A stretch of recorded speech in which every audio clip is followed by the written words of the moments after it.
Take a swab of that true blueness, exclusive. I call that the Tribe Called Quest, featuring Q-Tip. I do this, coming out the wazoo with newness, shocking these con artists with the ruthless. Pioneers laid the foundation with the blueprint. All you gotta do is what you feel, ain't no rules to this dish. We hostile, so when you see smoke coming out my nostrils, I'm about to breathe fire through my tonsils. Dock you, your opinions are not the gospel. If you ain't holding the door open, then you an obstacle. Baby Bam spitting out the wop babaloo. Without a DJ, none of these jams will be possible. I walk tall, carry a big staff, and when I go back to the home of hip hop, they call me Af. You don't see me where I'm at in the lab, with memories on my mind that never could be gentrified. You get down.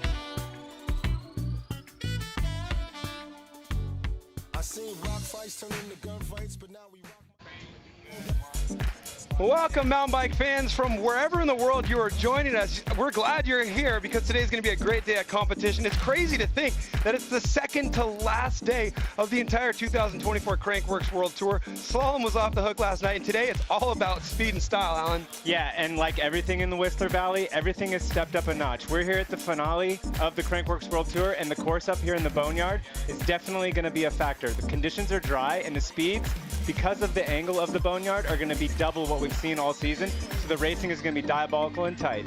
The riders are going to be going fast. They're going to be doing tricks. If you enjoyed dual slalom last night, we're going to love this because there's even more action. This is the Outdoor Research Speed and Style, and it starts right now.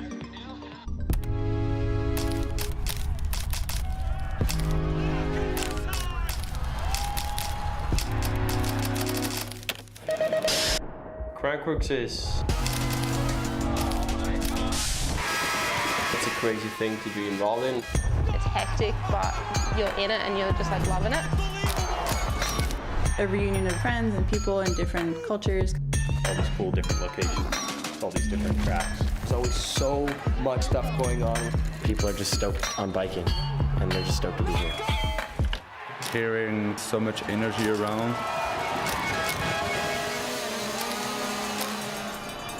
Yeah, we live for that.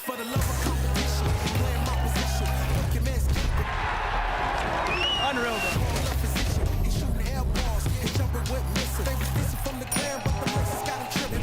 Please make sure that your seatbelt is fastened.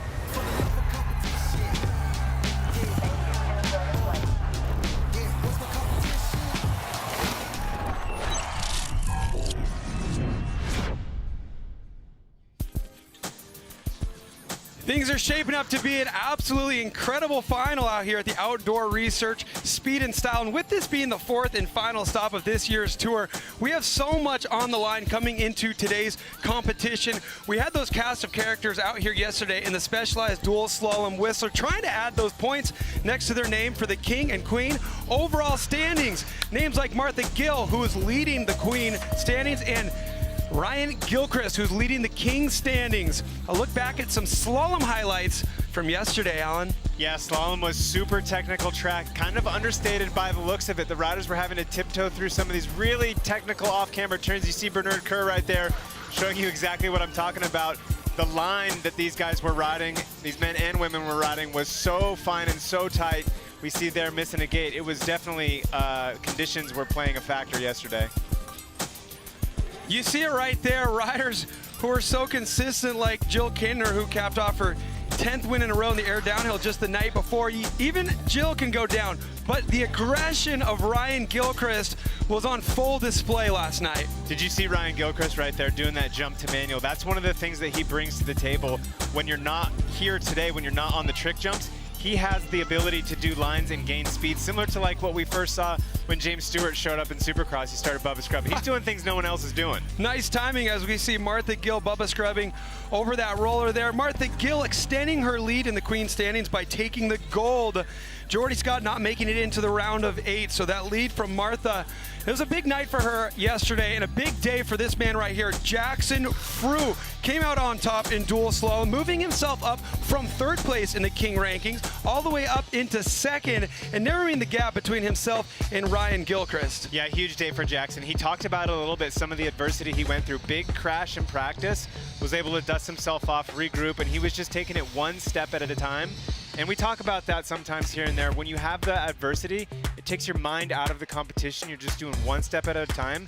And hopefully he's kind of keyed in on that, and that's going to move him up today. Well, he's definitely all warmed up for today's competition, and today's competition format very similar to what we had last night in dual slalom. It is a head-to-head, side-by-side race format, just like dual slalom. Let's learn a little bit more about how this works. Let's take a look at our graphic right here. So, side-by-side, riders taking one run on each course, and the fastest combined time matters, but there's a curveball in this competition. We have 2 jumps. They're both scored. How does this work, Alan? Yeah, the scores are going to actually be a currency to buy back some of that time. So you can get a time deduction by executing tricks along the way. You can also get time added if you do not do a trick. So if you straight air, it can work against you. So in this example here, we both scored our tricks in run number 1 on both of these trick jumps. We take those points, we convert them into time, we deduct that time, and then once all the numbers have been crunched, the fastest rider with the lowest combined time advances into the next bracket. Who's it going to be in this example? You always seem to take me out. Yeah, I've really been honing in here in the Boneyard over the last couple of years. I've figured out the dirt, and I got you today. We're going to just chop the field in half every round. We're going to pick up competition today. Round of 8 for the men, round of 4 for the women, and then we'll move it into the round of 4. Go right down to the gold medal matchup and the bronze medal matchup, and those points matter a lot right now, with this being the second to last competition where these riders are trying to get that crown.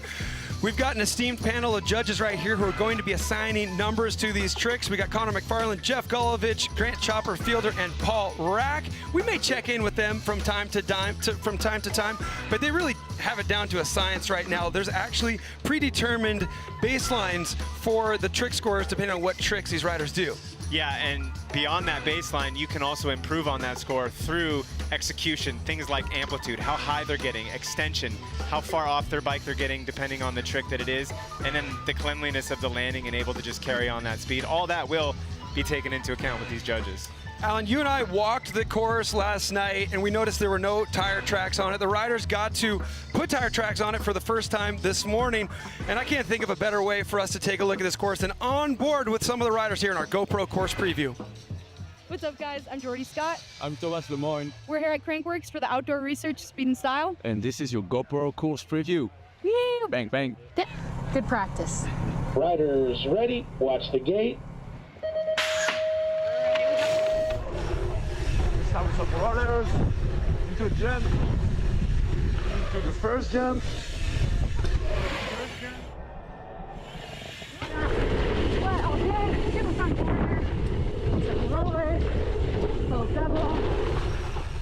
Flat berm, gates,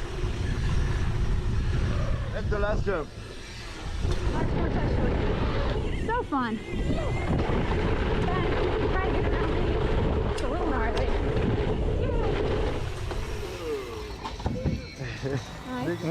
Course looks great, and when we were walking it yesterday, Alan, the big thing we were looking at, we noticed how long of a run-in there was into that final trick jump, and that presents some challenges, doesn't it? Yeah, it's one of the challenges that the Boneyard presents. You know, the angle is quite a bit steeper, so the speed that they're going to have, all of these riders are going to have into this final trick jump, is way more speed than they would naturally want to be able to do trick jumps. So you can manage your speed by scrubbing off the lip, staying really low, but it's really hard to do that when you're doing tricks. So I think that is going to be really where the race is won and lost today, and I think the key to that is managing your speed and being able to slow down enough, but not so much that your competitor gets an advantage on you. It's going to be technical. And when you land your trick on that second jump, I mean, your job's not done. You got a little bit more to do before the finish line. Yeah, I mean, we're standing here. We're maybe only like 20 yards past the finish line, but the landing is like 50 yards above our head. It's so steep coming into these bottom flat turns. I mean, tire choice is going to come into play. I think we're going to see riders maybe softening up their tires, maybe to try to get a little bit more traction. It's going to be really, really tough tonight. So that's a little update into the course design, the course conditions right now, and some stuff that we're going to definitely be looking out for. If you're not joining us here in Whistler, what we want you to look out for is the Crankworx Instagram page. That's the best way to stay updated on all the things that are going down out here. Also, if you're watching right now on the Crankworx YouTube channel, please drop us a comment. We want you to entertain us, and as payment for that, we've got a nice little prize for you right here, a piece of Crankworx merchandise, maybe for your child. This is a pretty small size one, but Jordy Scott, Thomas Lemoyne, Garrett Meacham, and John Simek have all signed this nice piece of merchandise, exclusive 2024 Crankworx memorabilia. Drop us a comment, entertain us, the most entertaining comment, make us laugh. It's a good way to win this shirt, and then we'll announce the winner at the end of the show, a show that is sure to be entertaining with all that is on the line for the king and queen of Crankworx overall, Alan. Yeah, I mean, signatures like that, I think you should be looking for a small frame rather than a small person to wear that thing. That thing is nice. So how did we get to the round of 8 for the men? Well, we're about to answer that question. Let's take a look back at some highlights. First up, a big name on the Crankworx World Tour who's been taking a bit of a break is back here in Whistler. Whistler brings out all the big names. We had Thomas Lemoyne on course going up against Mark Ducat. Yeah, well, he saw Lemoyne getting a little bit sketchy there. He also had a big crash in qualifying, ended up making it through on his second run, going to that first place qualifying position, but that just shows you all the years of domination in this discipline was not a gimme. And then look right here, we have Jackson Frew Another case of a rider coming off the bench, Simon Godziak. You know him from Red Bull Rampage. You know him from Red Bull Joyride. Great to see him out here competing at speed and style. Missing a gate there, as you just saw. That puts Jackson Frew into the round of 8. But this guy was absent from Innsbruck, Austria, our last stop. But he won here last year, and he won every other stop this year except for Austria. Garrett Meacham is back. He's your number 2 qualifier. Yeah, Garrett definitely looking on point here today. He really does well in these types of conditions when the conditions are technical from a racing side, because we know he has the tricks on lock, but he does have that racing skill and that racing ability to keep the tires on the ground. Credit to Luca Cometti there, making it to the round of 16, but Garrett Meacham moves on. Here we go, Tohoto Ariki Penny, the reigning king of Crankworx, going up against another rider coming off the bench, Greg Watts. Yeah, awesome to see Greg Watts coming out, our 5th place qualifier coming off the bench. Don't call it a comeback. He's still looking really, really fast out there. Greg Watts eliminates Tohoto Ariki Penny, currently sitting 3rd in the King standings for this season. And then moving things over to the man of the hour. This is Ryan Gilchrist trying to lock it up here, trying to put the ball in his own court and take control of the ball. He's going all out here against Dylan Butcher. Yeah, Dylan Butcher's tricks just a little bit too strong for Gilchrist's speed. Gilchrist really showing what he had up there at the top, again doing lines that no one else was doing, but the tricks of Dylan Butcher were too much. Dylan Butcher eliminates Ryan Gilchrist, meaning that all the pressure is on Jackson Frew right now to try to make it into that gold medal matchup and keep his hopes alive for the King of Crankworx crown. A look at our quarterfinals matchups right here. Our highest qualified rider who made it into this round of 8 is Garrett Meacham. And then we got a lot of curveballs out there. Mark Ducat, the number 16 qualifier. He'll be going up against Jackson Frew. And then I really am looking forward to this Heat 2 matchup. Greg Watts going up against David Lieb, the 5th and 4th qualifiers. That's going to be the tightest matchup we have from a statistics standpoint, considering their 5th and 4th qualifiers. And it's time to get underway here with our outdoor research, speed and style. Our quarterfinal heat number 1 loaded into the gate for the men. Mark Ducat, the man who eliminated the number 1 qualifier, Thomas Lemoyne, going up against Jackson Frew, the man who won last night, the man who has control of the ball right now when it comes to the King of Crankworx overall. He wants maximum points. He's going to need to win to accomplish that. He would get 100 points for his efforts if he's able to advance through past Mark Ducat right now. Yeah, maximum points is definitely going to be the focus of Jackson Frew today. Not mathematically eliminated. How about Mark Ducat right now with the speed shades? An accomplished rider. Don't let that 16th place qualification result fool you. Ducat has been on the podium, and he's not afraid to do it again. Jackson Frew looking really strong out of the gate. Mark Ducat, nice little nose manual through there. He's got style no matter what. 360 table out of Mark Ducat. Looked like maybe a knack-knack there out of Jackson, and Jackson just decides to take off right there.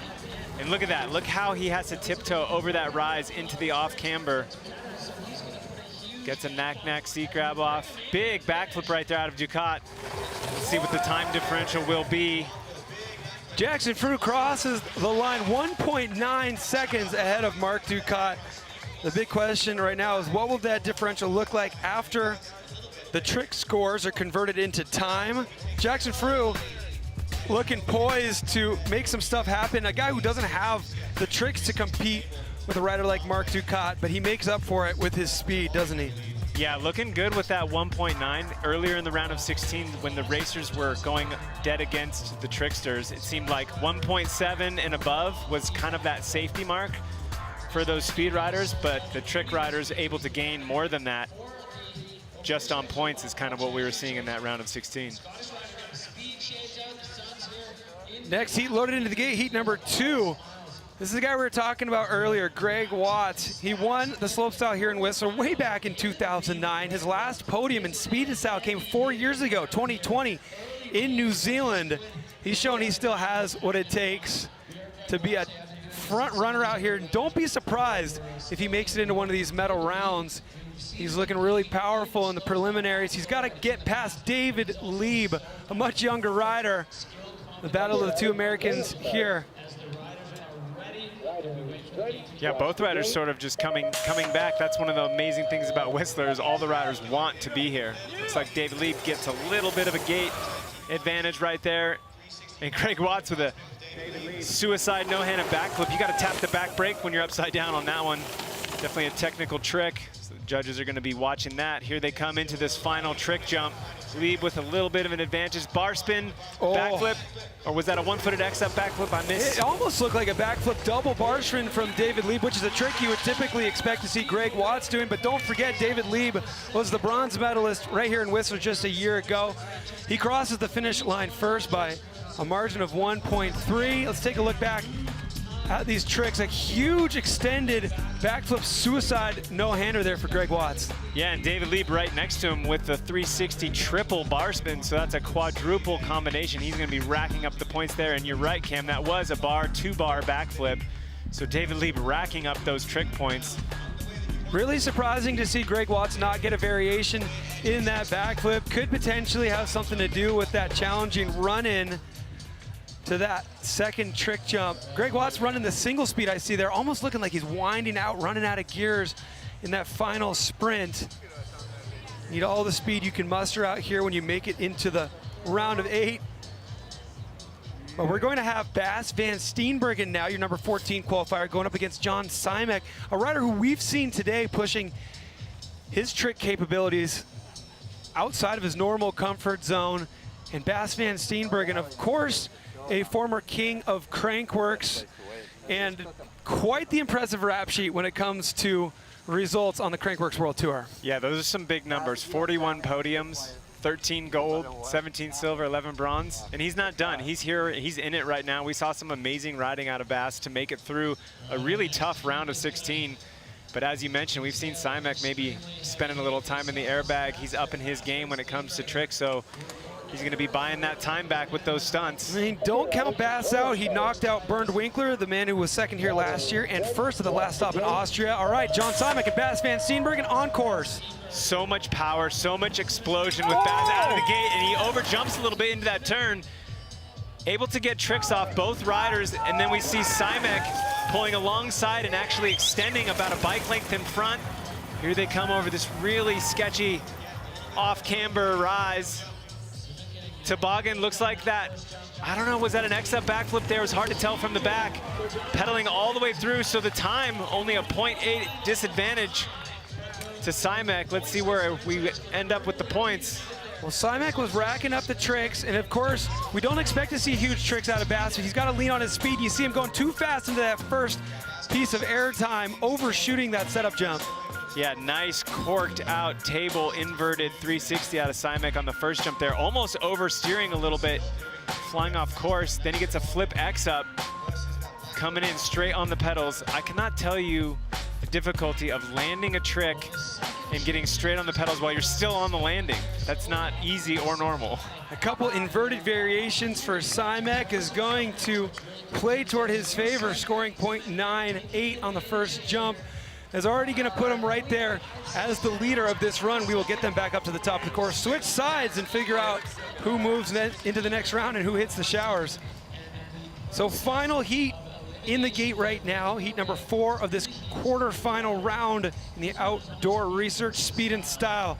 Dylan Butcher, the guy who definitely performed in the round of 16 to create a very dramatic circumstance here, knocking out Ryan Gilchrist, the current leader of the King of Crankworx. He's going up against the number 2 qualifier, Garrett Meacham, the man who won here last year. Yeah, Dylan relying on those tricks to get into this round. But Garrett Meacham has both tricks and speed. Looks like Garrett having a little bit of trouble. Front end coming up a little high on that truck driver. He wanted more. Let's see if he can regather. Dylan Butcher staying right behind him, keeping him honest. There's a bar-to-bar backflip and looked like a bar-to-bar 360 out of Butcher. So hard to tell from that back angle. Dylan Butcher with the 360 X-up to X-up. He was using that trick to knock out Ryan Gilchrist. Yeah, I think we saw a little bit of a fumble on jump number 1 from Garrett Meacham. It'll be good to get a replay peek at that. But he made up for it with the triple combo on the second jump. Now Garrett Meacham, undefeated this year in the speed and style events that he showed up for. There we go, 360 bar spin. He wanted another one, Garrett. Yeah, it looked like the pinch kind of fumbled in his knees. When the riders go off the jump, how they spin the bars off the jump, you see his knees pinching the seat, and it kind of bobbled around like when he first threw the bars, they weren't locked in. You pinch the seat with your knees, that's what allows you to do those bar spins without the bike getting out of control. But maybe jumping the gun a little bit, he definitely wanted more on that, but no problem with the pinch there. Backflip bar to bar.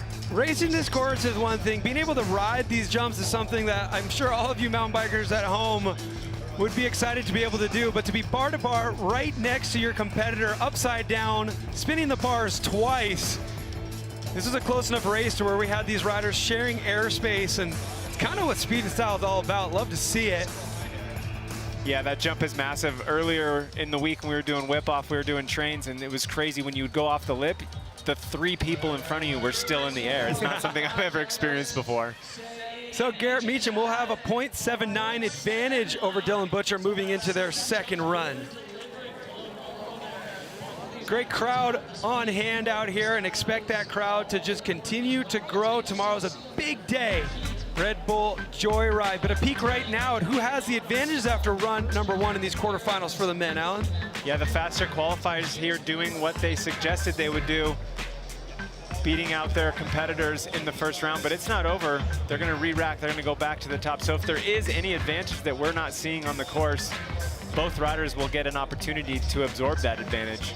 And if we learned anything from the last few years out here on the Boneyard during both of these disciplines, slalom and speed and style, it's unexpected things can happen as the competition ramps up and we whittle the field down. You see riders continuing to push themselves and get faster and faster and throw bigger tricks. You also see the occasional mistake, and this course definitely leaves no room for error. That's why our course is completely littered with Crankworx fans right now, excited to soak up all the action. Yeah, one of the things I want to maybe talk about setup for a second here is, like, what would you be doing tire-wise? You know, you need to do these tricks. These riders are doing quadruple combos, 3 bar spins in the air. If you have a tire with less knobbies, it's lighter, it's less rotation weight, you can do those bar spins. But if you want the knobby for the traction, which today you would want, that's going to make those combos a lot harder to get.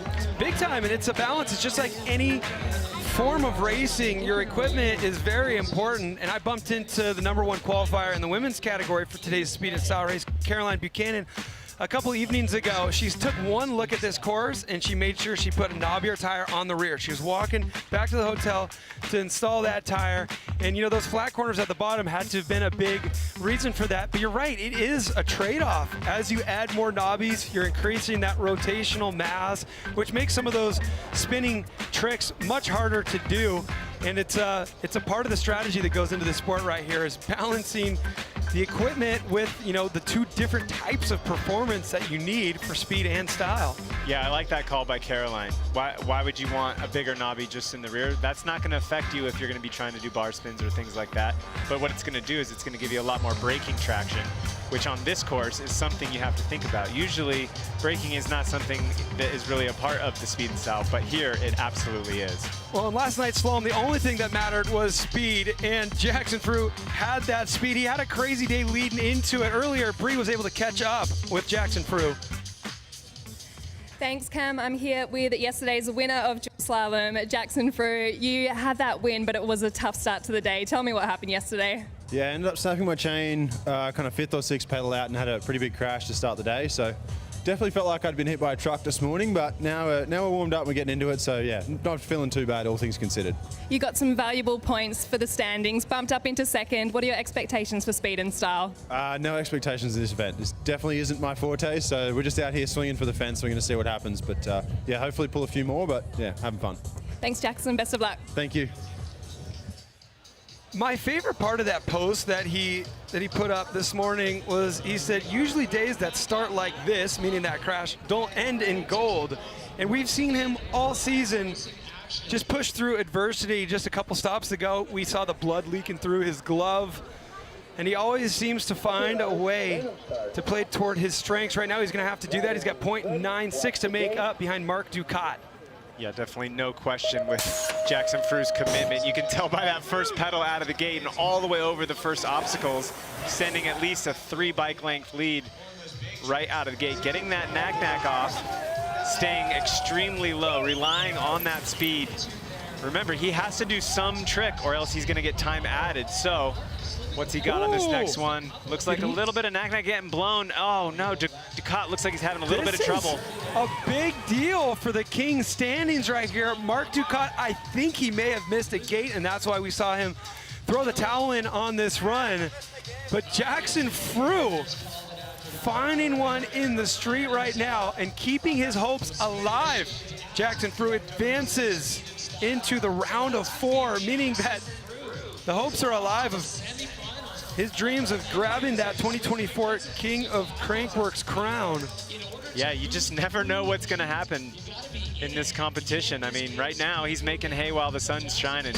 You know, his #1 competition right now is Gilchrist, and he's out. So nothing but give it your all and leave it on the course. That's all he can do, and man, he is doing it right now. And you know what? He is a rider who, as you can tell from his gold medal last night's slalom, he's a racer. He doesn't have the tricks. You see him just trying to squeeze out a knack right there. But as you mentioned at the top of the show, the judges have some leeway to, score a knack with maximum points or minimum points for what the baseline of that trick is. And it was not perfectly full extension right there. So what will the story be when he competes in the next matchup? It's going to be against either Greg Watts or David Lieb, 2 big trick riders. Looking forward to seeing who's going to join Jackson Fru in that next round. It's going to be one of these guys right here. David Lieb, left side of your screen. Greg Watts, right side of your screen. Greg Watts has speed and style podiums dating all the way back to 2014. David Lieb, a bronze last year. Great matchup here.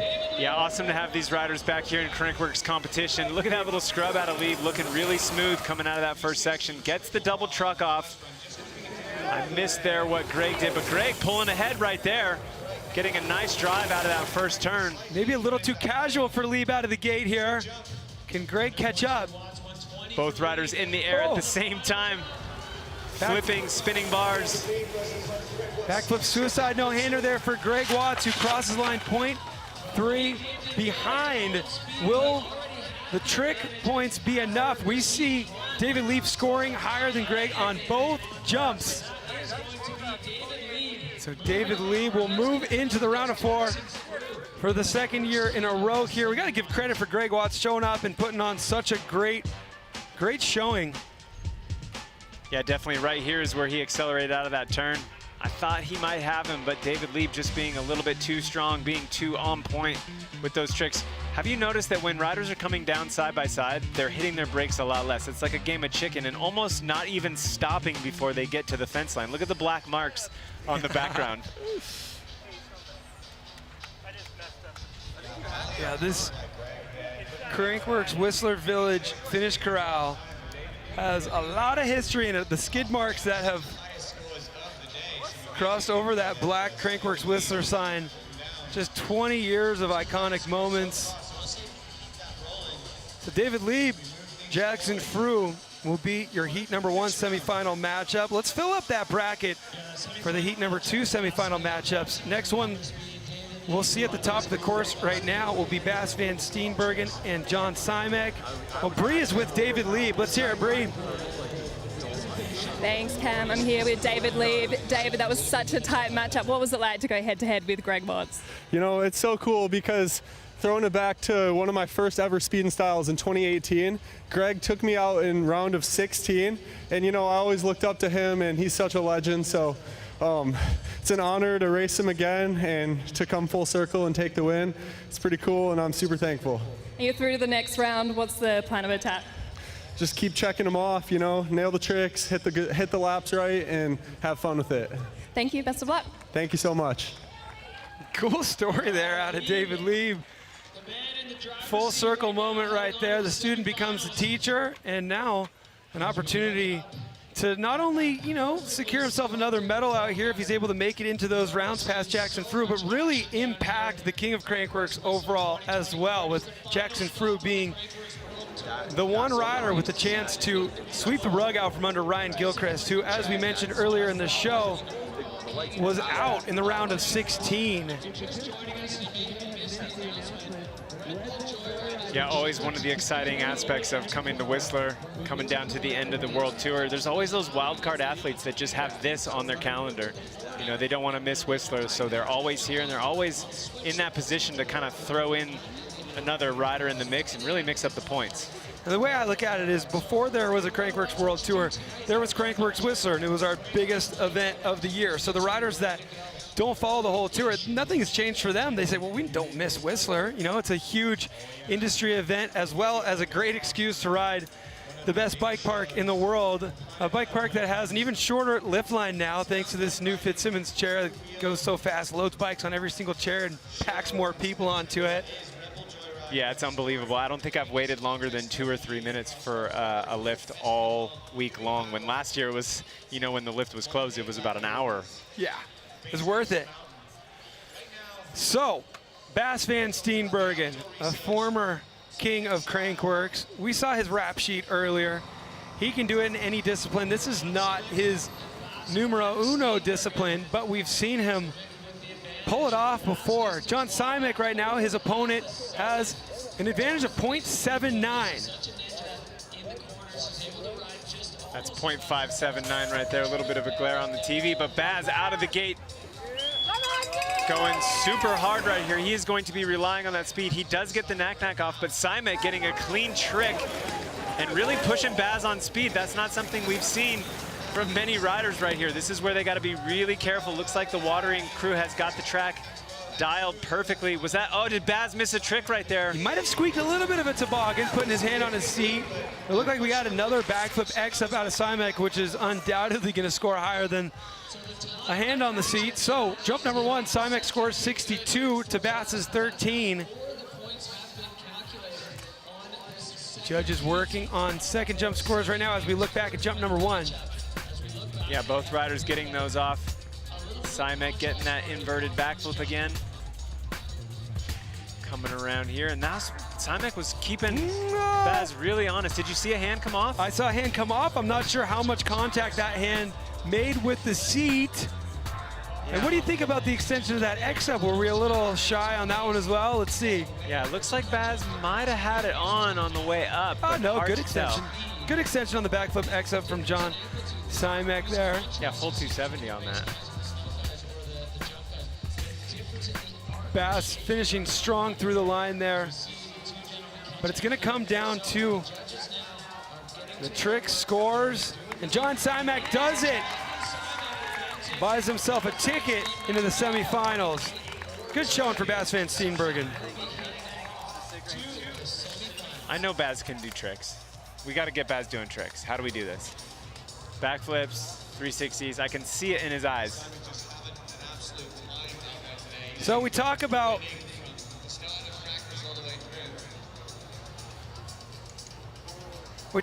Garrett Meacham a lot coming into this because he was absent from Austria. He won all the other speed and style events. He won the gold here just a year ago, and we were lucky enough to get a word with him through Bree earlier.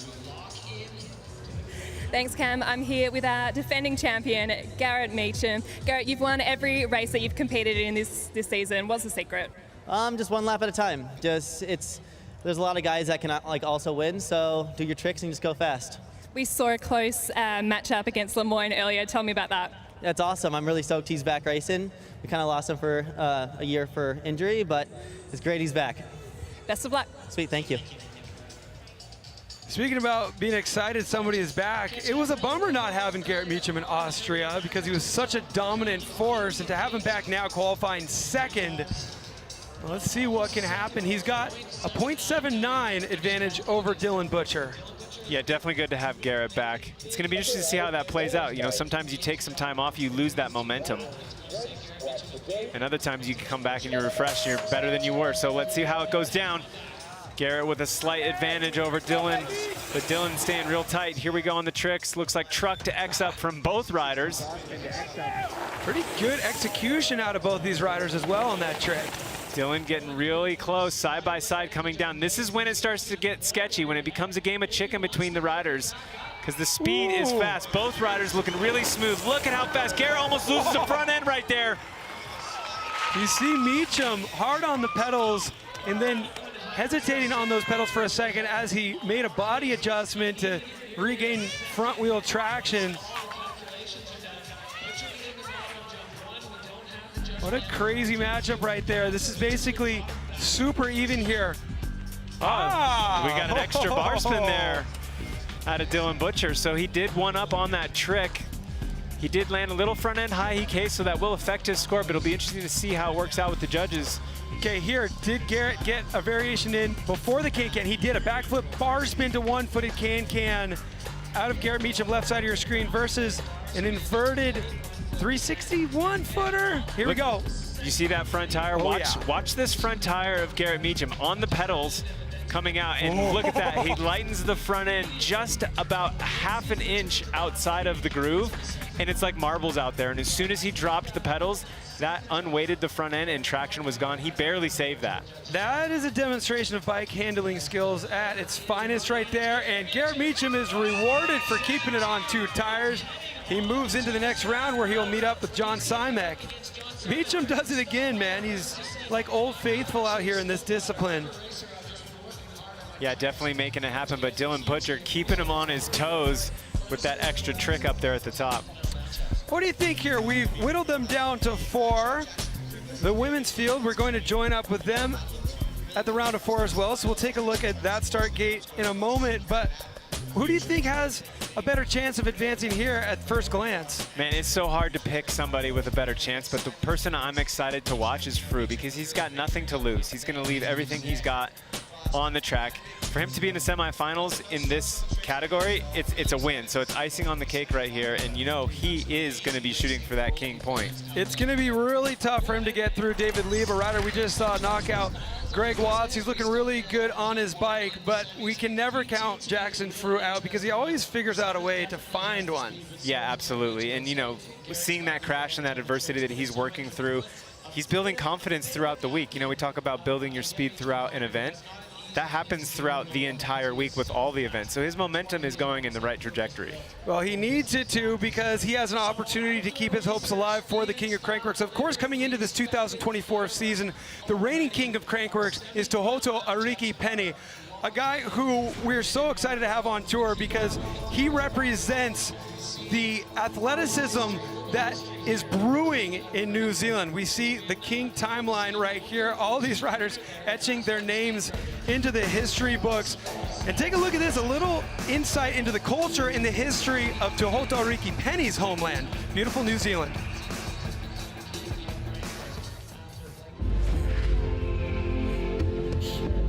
No mai haere mai, welcome to Te Puia. Today we're with the Crankworx team and we're showing them around our wonderful valley here of Whakarewarewa and all the delectable delights that we have to offer, the sights, the sounds and the smells. Haere mai.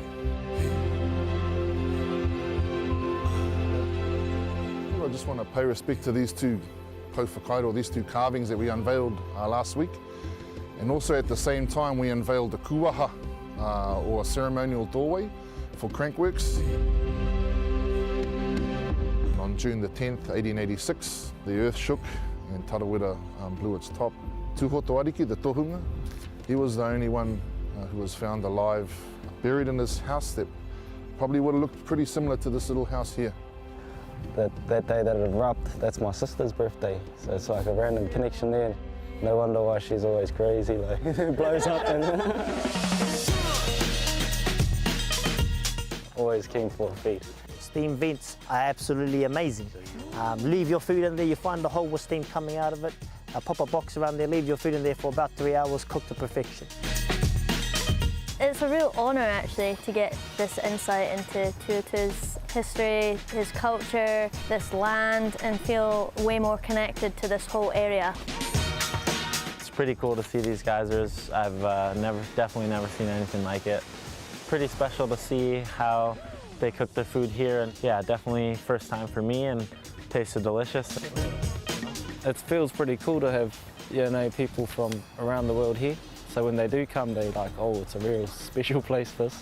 I think now that they get an understanding of how we are as people and how different it is from their cultures, or we got culture. We actually do got a lot of culture, and I think it opens up their minds a little bit. Rotorua is such a special place. It's great that we're able to visit beautiful New Zealand for the 10th time earlier this year in March. And you know what else is special is the fact that we just see these emerging talents join the World Tour as we bring these events around the world. And full circle to see Tohoto not only just become one of the front runners in all these disciplines, and not to mention World Cup downhill, but to grab the crown last year. Super great. Speaking of crowns, take a look at who's in the gate right now as we join our women's category. Caroline Buchanan and Kaya Jensen in the gate. So Caroline's the reigning queen, but she wasn't going for it this year. One rider who has been having all of her sights set on the crown is Martha Gill. She's not racing today, and for more on that, let's check in with Bree.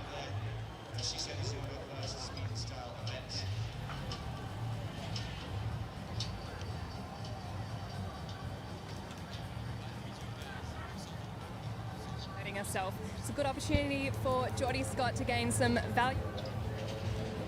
So Martha Gill choosing not to compete here in these semifinal matchups in outdoor research, speed and style. Really leaving the door open for Geordie Scott, who we will see in this next bracket having a bye. So who's going to join up with Geordie Scott in the gold medal matchup? Will it be Caroline Buchanan, your #1 qualifier, or Kaya Jensen, who qualified 4th? Yeah, this reminds me of earlier in the season in Rotorua. Caroline decided to just warm up with speed and style and walked away with the gold medal, doing exactly what she needed to do, just snapping out of that gate. Little bit of trouble there on that first jump. So opening the door for Kia as Kia pulls just behind right now on speed. Here they go. They have to just tiptoe over this. It is so slippery over that rise. And here Caroline drops back in, gets the tuck no-hander off. Looks like Kia got a little bit stuck and blown by the wind. So Caroline with that speed advantage and looking like tricks as well.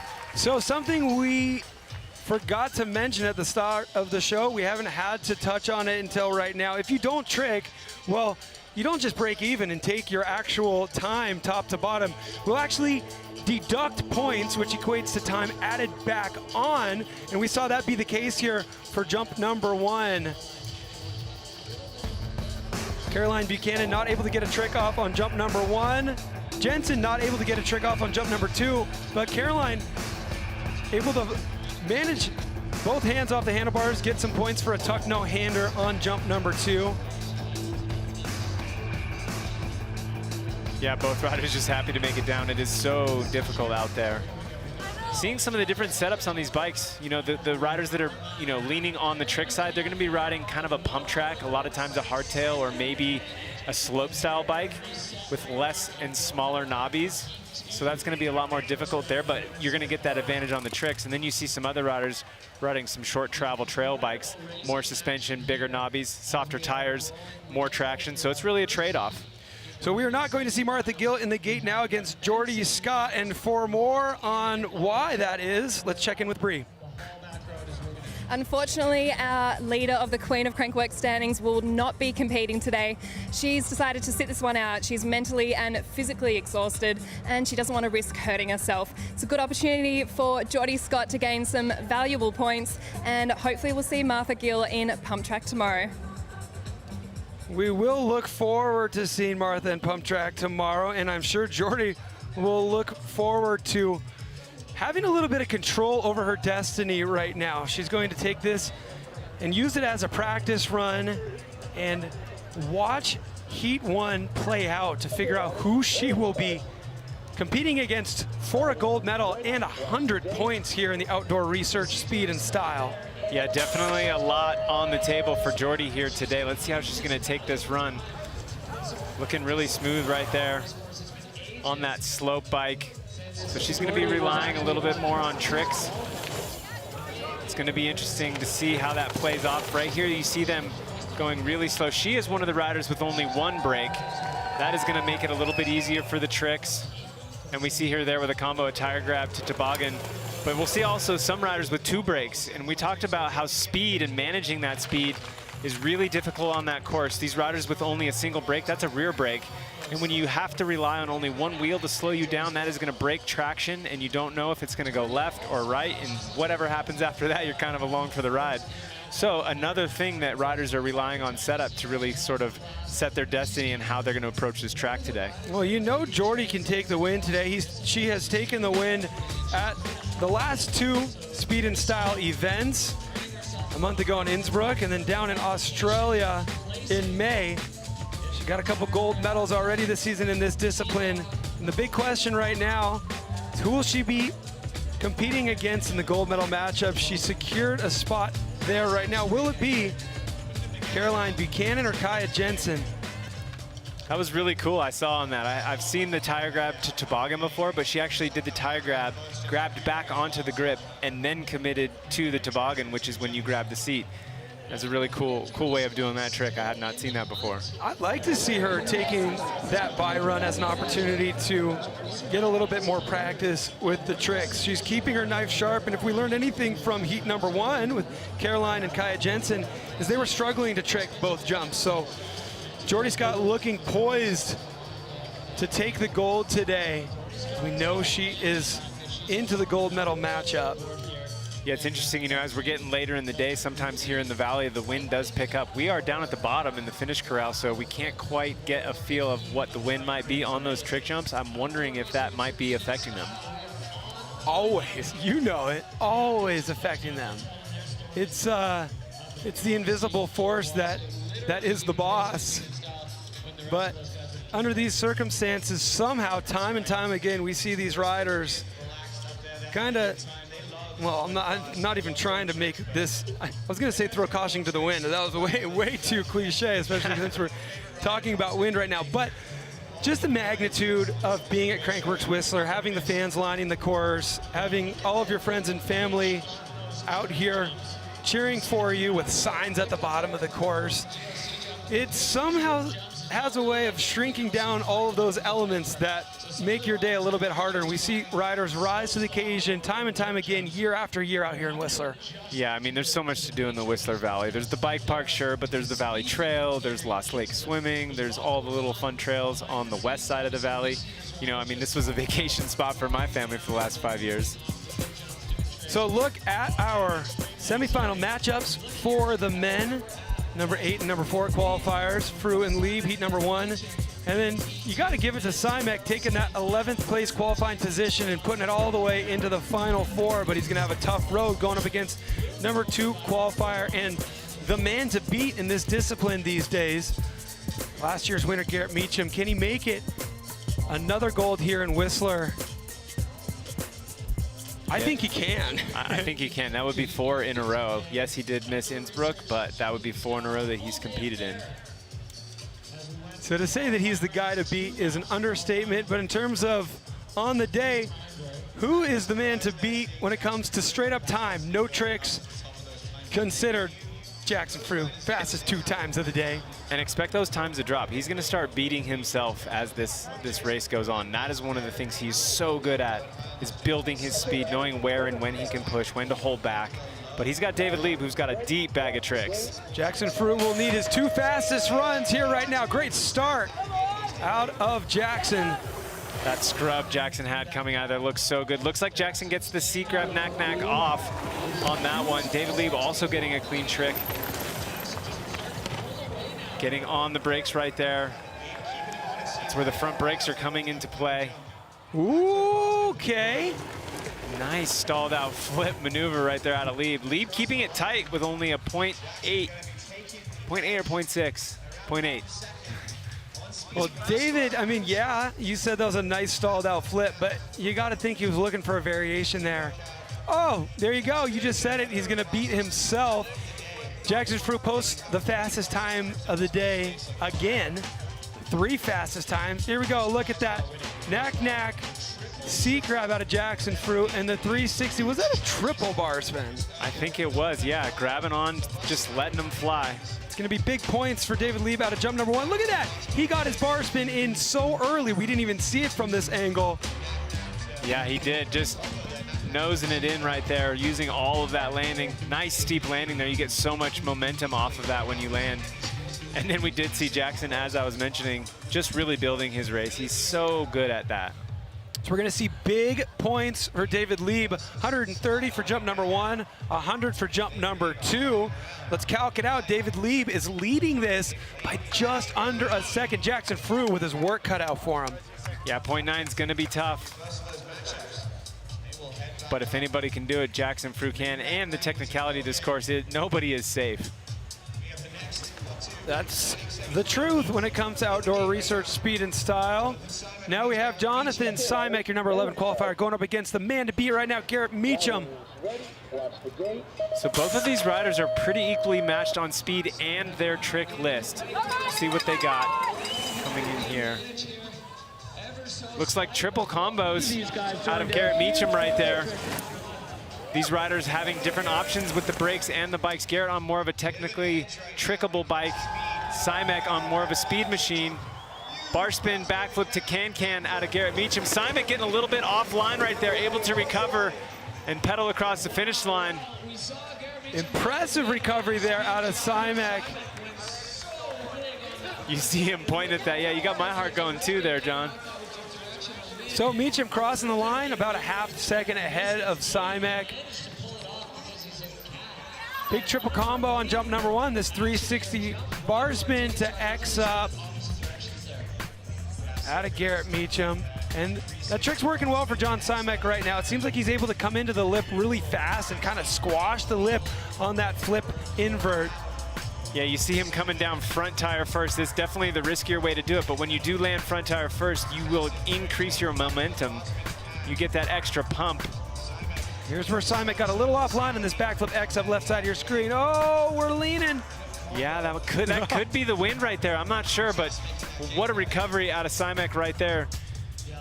A big point scoring trick there out of Meacham. Backflip bar spin to one-footed can-can. He's getting a triple combo on both of the jumps. This is the kind of stuff we've seen out of him in the past couple seasons, and one of the reasons for his dominance when you pair that with just the sheer speed that he's capable of. That glistening stash is not hurting either. 112 and 126 points on jump 1 and 2 respectively. Puts Garrett Meacham in the lead by an advantage of 1.3. So Garrett using his experience at winning these events to his advantage right there. Absolutely killing it on speed and style, doing everything, checking the boxes. Well, there remains one racer in our field of 4 now for the men. He's got some work to do and a lot on the line. Yeah, it's going to be interesting what Jackson can do here against David Lieb. David's looking really solid. His tricks are coming around really smooth. He's definitely getting maximum points on his maneuvers. So a lot of this competition is determined by the numbers these judges assign to these trick scores. Jeff Golovich, one of our judges in the booth right now, joining us on headset. Jeff, how are you guys handling some of the tricks that you're seeing from Jackson? You know, a lot on the line for him right here. He's doing these tricks that have a lot of wiggle room, you know, room for interpretation here with tricks like that knack-knack seat grab.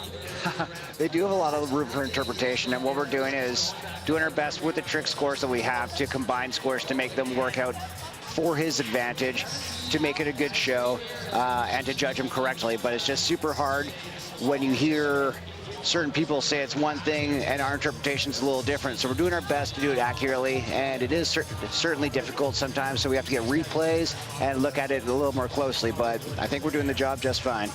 Jeff, I've noticed a lot of these riders having some trouble on that last jump with over jumping. We've seen some over rotations, some big impacts.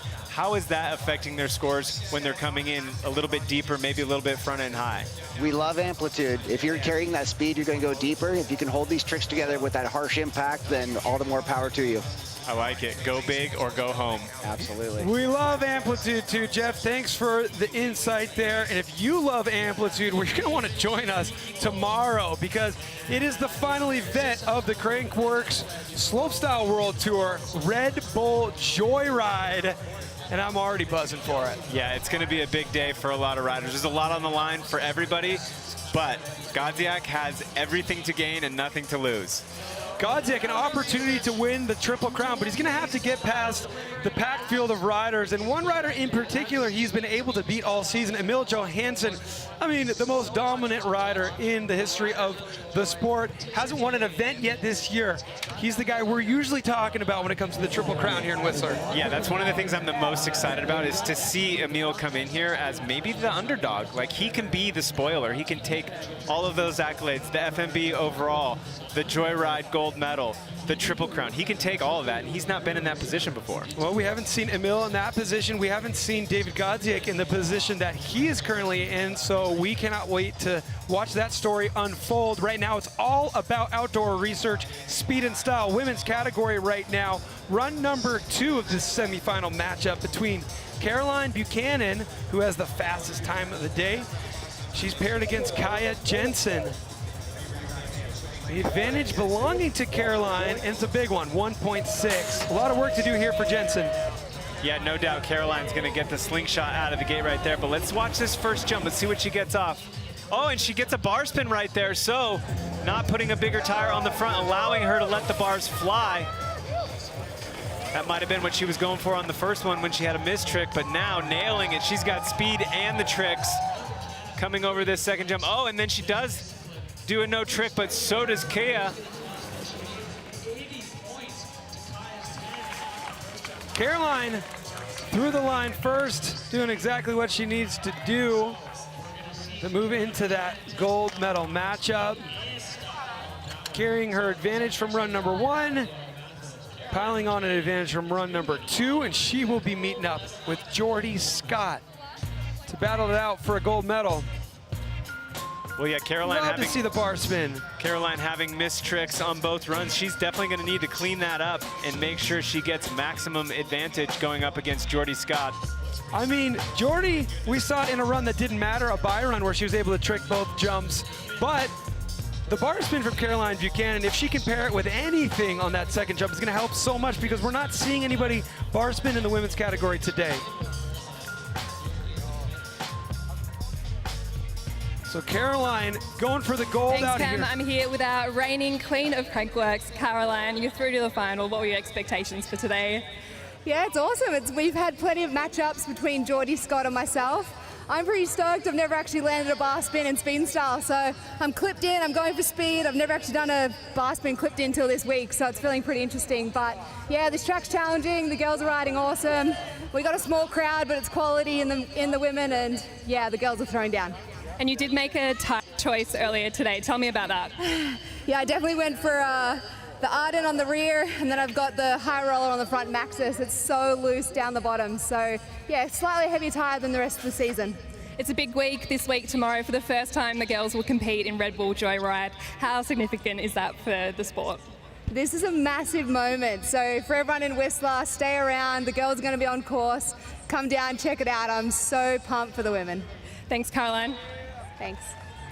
You got to give it to Caroline going for that bar spin on jump number 1, too. That's a heavy move that we don't see in the women's category for speed and style very often, and I can't wait to see her go up against Jordy. Yeah, I mean, what can you say about Caroline Buchanan? I mean, how many times she's changed disciplines, she's mastered them, reached the top. She's out here throwing bar spins clipped in, never done that before. Wow, just going to do that, no big deal. How many people can you think of that have even bar spin clipped in? You know, have you ever tried that? Absolutely not. You're completely locked into the bike, but speed and style, it kind of just presents those scenarios where, you know, it's all about the right tire selection and juggling the balance of a race bike and a jump bike. So that's a perfect example of a way to do it. Clipped in, doing bar spins. I guess you don't have to rely on as firm of a seat pinch if your feet are connected to the pedals. Yeah, definitely. I don't know. I don't know if I'm throwing the bars clipped in. That's impressive. So a look at the advantages right now. Round of 4, after run number 1 for the men. I got my money on Meacham. I know that's smart money right there. So I'm just going to throw that down early and not let you have the opportunity to swoop it out from under me.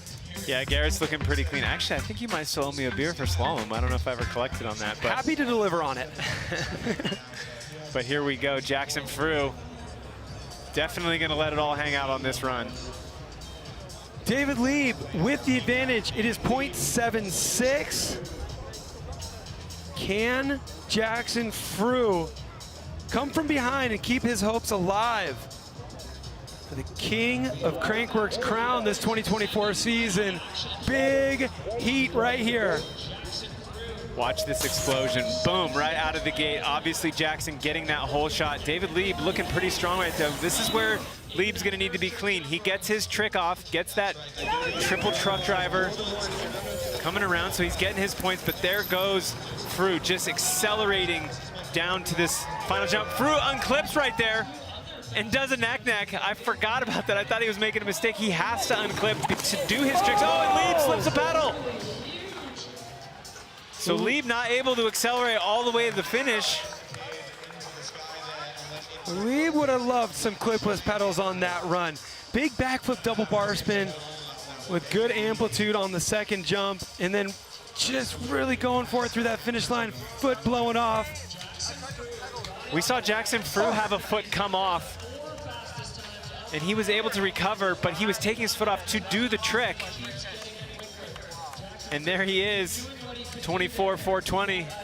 So with so much on the line right now, judges are going to take a look back at jump number 1. Talking to Jeff Gulovich, the judge down there moments ago, he let us know that they definitely take advantage of the ability to re-look at these replays and make sure they get it right. When you've got a rider like David Lieb who's doing big tricks alongside a rider like Jackson Fru who's sneaking in these tricks like a knack-knack seat grab with so much wiggle room here, the judges really want to make sure they're interpreting this trick correctly and assigning the accurate score. Was Lieb clean off the second jump? That is the question. Looks like he goes a little bit wide right there and gets behind. Can he recover? Gets the 1, 2, and gets the backflip double bar spin, and then watch right here when he takes a pedal out of this turn.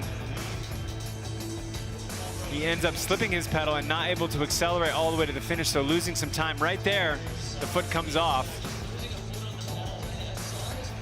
Going back to what we were talking about earlier with Jackson, I thought he had slipped the pedal, but I forgot he has to unclip in order to do his tricks. No, it's so crazy. We've been watching that all season.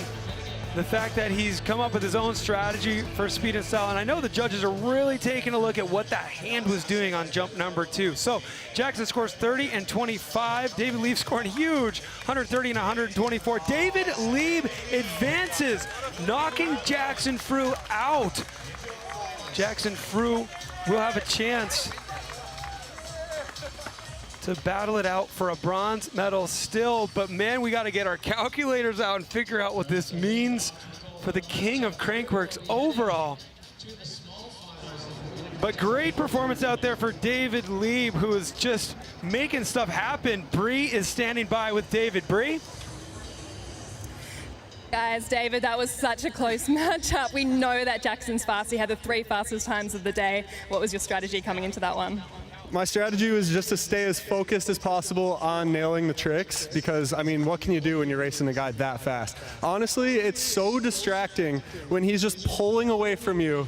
You have to just really, like, regroup your brain and just think smart. Do you have some more tricks up your sleeve? Honestly, the strategy for this one is just keep checking it off and try to keep it clean, which I did not do right there, but we're going to get it in this final. Thanks. Best of luck. Thank you. Hey, this plan is working for David Lieb right now. You know, he's got a proven method. He just needs to do it clean, and I like how he's just honest right there. The goal is to keep it clean, which I did not do, but I plan to when I get back up to the top of the course. The riders who are at the top of the course right now, Garrett Meacham and John Simek. Meacham sitting pretty right now with a 1.3 advantage. Both of these riders, big tricks. Garrett Meacham able to get triple combos on both jumps, though. If he's able to pull this off right here, you gotta imagine it's his to lose. Yeah, that 1.3 just shows Garrett has both speed and style. Able to get that big advantage in that first round. He's keeping it clean, straight back on the pedals, so he's not checking up at all. He's giving Simek all the respect he's deserving. As they come into this second jump here, Simek about a bike length and a half ahead. And both riders maybe not quite getting off their full trick list, and here comes Garrett accelerating through the line, so he was keeping intact. He knew he had an advantage. Meacham just so smooth and calculated. And we've mentioned how much strategy is involved in this discipline, and Garrett Meacham has studied all of them. The judges, when we get into these later matchups and there's so much to play for, we give them their time right here. Backflip X up for John Simek, and the triple combo again for Meacham. Yeah, backflip bar spin to can-can on that first trick. Meacham is so good. He's like a snake. He sneaks up on you. He doesn't do more than he needs to do. He gives you that thought that you have a chance, and then before you know it, bam, comes out with a triple combo. He is basically doing what we've seen the dominant speed and style riders of the past do. Guys like Jakob Wenzel, Thomas Lemoyne, Darrell Brown, the riders who figured out those triple combos that work for them, they can do at speed, and they just don't break the formula. Stay consistent with that, and that's the key to getting gold medals out here in this discipline. Gotta imagine we're gonna see Garrett advance out of this one, but in this format, we wait for the official word because there's so many elements. Here we go, Garrett Meacham sending John Simek to the bronze medal matchup and securing himself a ticket to the gold round. 4 trips in a row to that gold medal round for Garrett Meacham, looking to capitalize here in Whistler. It's kind of interesting to see how this is shaking down. The speed and style specialists are thriving right now. We see the only riders alive having that approach, and the guy who embodies that more than anybody is Garrett Meacham. Bree is standing by. Thanks, Garrett. Through to another gold medal final. How tough is this matchup going to be? It's with one of my good buddies, so we're going for the shit talk, that's for sure. Dave is dialed, but everyone's dialed. You never know. Everyone is dialed, and we've seen some lovely triple combos. Have you got anything else in store? I got some triple combos of my own. Maybe. We'll see. And you've got a big support crew. Tell me who's behind us. So we got my mom, dad, my girlfriend, and that's it. All the way from California. Oh my God. She's partying harder than all of us tonight, that's for damn sure. Thanks, Garrett. Best of luck for the final. Thank you. I mean, how many good things are going on for this guy right now? He's got his whole family and his girlfriend cheering him on. They're all partying, and he's going up against his good buddy, David Lieb, with a gold medal on the line. You know, they've both got at least a second place and a silver locked up here today, but expect to see them throw all caution to the wind, the number 2 and 4 qualifiers, Meacham and Lieb. And then for the bronze medal round, we're going to have John Simek and Jackson Frew. Who do you got, man? Who do you got for the bronze? Who do you got for the gold? Let's play our little game that we love to play. Man, it's going to be really hard to count Meacham out. He's looking so calm. He's looking so collected. He knows what he needs to do at this point. He's got it locked in, and he mentioned he has more in his bag. So if he does find himself in a situation where they're coming at that final jump, and he doesn't think he has enough and someone's in front of him, we know he can grab in that bag of tricks and pull out. We've seen cork 7s. He's hinting at triple combos. It could be anything. What's going to happen? Who knows? One thing that we know for sure is that Garrett Meacham's family is having a blast out here. Everybody who is here on site in Whistler Village is having a blast. And if you're joining us from home on your couch, make sure to join the Crankworx Instagram, where you're going to get all the updates. Follow your favorite riders we're seeing on screen right now. A shot of Nikolai Regakin from this morning's practice, cash rolling into the first straightaway on-off box in the Red Bull Joyride course. Watching those riders practice for this has been insane, and you don't have to be here to witness the insanity. I saw a clip of Tim Bringer doing a double backflip off the final feature, a feature we've never had at the bottom of the Joyride course, a cannon log. That's a banger, and if he can put together a smooth run and end with that, he hasn't got a win yet. He's got 4 second places, so tomorrow's gonna be crazy, but the stage is set for a crazy final right now in outdoor research, speed and style. There's a look at that cannon log right there. Alan, what do you think about that being the final feature? I like it. You know, you never know what you're going to get when you come into the boneyard. We've seen whale tails, we've seen big step-ups, we've seen just flat drops. Why not have a big cannon right there to finish it off? Check it out. There's nothing better than laying eyes face-to-face in person on a Red Bull Joyride slope-style course. The features are always bigger than you expect. Well, whip-off was a blast just a few nights ago. All the riders sending it big. It wasn't just all about whips. It was about crazy tricks as well. Let's reminisce over our whip-off thanks to Outdoor Research. Take a look.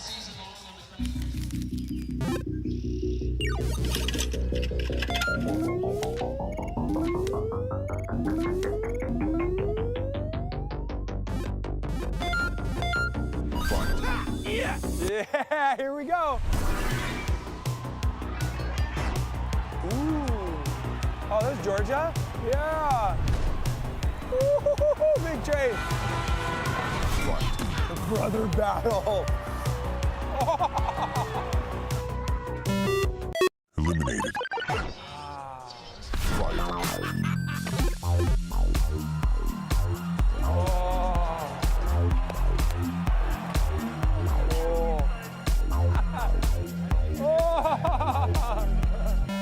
All of our players ran out of their built-up credit. So now we're like, what is this? Bonus round. 8-bit shredded.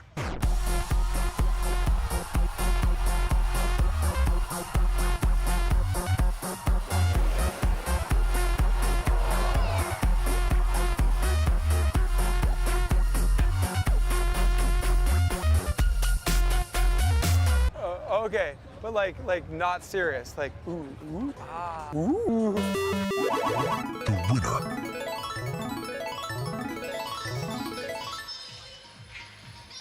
It's like watching a great fireworks display out there, bearing witness to the whip-off. It was a good one, Alan. You were out there. Yeah, man, the jump was amazing. The crowd was electric. It was such a nice night. It was like the best whip-off I think I'd ever competed in. Well, back to action here at the Outdoor Research Speed and Style. Let's remind ourselves what took place run number 2 of the semifinal matchups. Jackson Frew and David Lieb. Yeah, we knew it was going to be a tall order for Jackson right here, laying down all the power. We saw some mistakes out of Lieb, but we also saw some huge tricks, and that was able to get enough point deduction. There was that save right there as he flies across the line with no feet on the pedals, but it was enough to advance. Lieb looking to clean it up a bit with all the pressure on. He's going to be going up against the man who advanced out of this round, Garrett Meacham. Let's see if we can foreshadow what we're going to see in run number 2 out of Meacham. Yeah, Garrett absolutely killing it. I don't know, maybe after 5 wins in a row, we'll call him Mr. Speed and Style. But right now, he's getting close to that 4th in a row, looking really, really clean tonight. So looking back to those highlights from run 2 of the semifinals, I think when we get into run number 1 of the gold medal matchup, both of these riders have said in interviews they're going to stick to the plan. I think it comes down to execution right now. I'm not sure if we're going to see any curveballs, but we know these riders do have them if it gets hot enough, you know, and they have to dig deep. Yeah, I think, you know, looking at it, I think Lieb and Meacham, they're really, really close on speed and style, and I think when they're seeing each other that close to one another, that's when you get into that playing chicken sort of format on this course. So I'm excited to see how it goes down. Well, we know Garrett Meacham has experience in that scenario just a year ago. You know, history is repeating itself right now because he was in the gold medal matchup and he was victorious. Garrett Meacham was going up against Bernd Winkler, the rider who won the event just a month ago in Austria. So this was a really heavy matchup right here, a really hard-fought battle. But like we've seen so many times in Whistler, and we're curious what we're going to see tonight, but we've seen Meacham triumph in those hard-fought battles, in those high-pressure cooker scenarios. There he is at the top of the course right now, getting ready to load into the gate against his good buddy David Lieb. Yeah, these riders have ridden and trained together for many, many years. It's got to be so fun out there, riding at the top level of the sport, pushing the limits with your friends. There's no better thing than that. Lil Rojo's not so Lil anymore. Looking at that big old goatee. Grew up in Aptos, California, where I also grew up. I remember watching him come out to the post office jumps as just a little grum, and it never gets old. We've seen him win this event so many times, and he's going to be trying to do it again here tonight, but it never gets old, and I always have to remind myself of the long-haired Lil Rojo coming out barely able to fit on a 26-inch dirt jump bike, and to see the rider he's become now is so impressive. And it's crazy, that was only like a year ago. He couldn't fit on a full-size, but no, I'm just kidding. Feels like it. Feels like it. And there we see right now our bronze medal matchup. Final preparations and a nice sportsman-like knuckle here between Jackson Frew, left side of your screen, and John Simek. Run number 1 of your bronze medal matchup in tonight's outdoor research speed and style. Might be calling it sportsmanship, but I think Jackson Frew might have just said, see you later, bud. See you later, sucker. He is going to drop the hammer out of this gate. You know he wants to get maximum points. Well, he's gonna get maximum speed. We've been watching him snap out of this gate faster than anybody all day. Cross the finish line faster than anybody all day. He has the 4 fastest times, but his tricks, I mean, just no way to sugarcoat it. His tricks are no match for the tricks that John Simek possesses. We've seen John Simek really put a lot of attention and emphasis into training those tricks, and it's been paying off. That's why he finds himself here with an opportunity to take a bronze medal. It's gonna be a hard-fought battle right here.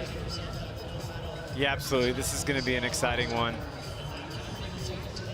Let's see if Simek can really nail those tricks. We've seen him up his game. And Jackson Frew is just gonna have to be lightning fast. It's all gonna start right here. Here we go, bronze medal matchup, run number 1 for the men. Simek also getting a solid gate, only about a tire width out. And look at Frew just doing everything he can to stay on the ground. Both riders getting their first tricks off. Looked like Simek was a little wide coming into that turn, but he's able to pull up right on the back tire of Jackson Frew. Okay, now they're gonna have to stop being patient and send it on this jump.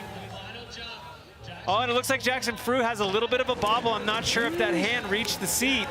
Honestly, yeah, it's tough to say because he's kind of doing that on purpose, it looks like. He's doing the knack-knack and then the late one-handed variation. One thing I'm noticing, well, obviously noticing that Jackson has now the 5 fastest times of the day, but I'm noticing how low he's staying on both of the jumps. Yeah, his tricks aren't scoring that high, but he's able to squeeze extra speed considering he's not popping as high as John. Yeah, he's pushing through and trying to get his momentum to go forward and somehow able to get those tricks off. Simek just boning that out. So steezy coming around on that flip invert. All right, let's really take a look at what this trick is. I know the judges will appreciate taking a real close look at Frew's trick here. It's a knack-knack with a hand on the bar, and then late hand comes off and touches the seat, whereas on the first jump, I think he's doing them simultaneously. So he's taking the one trick that he has and trying to create a little bit of variation between jump 1 and jump 2. A little bit of variety. I see what's going on here. I getting see tricky. you. Definitely pushing the speed though. Look at that ability to come around those bottom flat turns on the pedals, laying the horsepower down all the way across the line. What will be the advantage here? Frew across the line, but only scoring a 32 and a 30 to Simek's 98 on the first jump. So Jackson Frew is going to be the leader. Wow, by a tight margin, 0.214. Wow, so staying low, I think, is really paying off for Jackson. Yeah, definitely. Pushing through those lips is going to help keep his momentum forward. It's also going to help him generate momentum off the landing. When you're pushing through, you're not coming in from so high. Your momentum is moving forward, less impact on the body. Definitely what he's trying to do out here. Caroline Buchanan, Jordy Scott.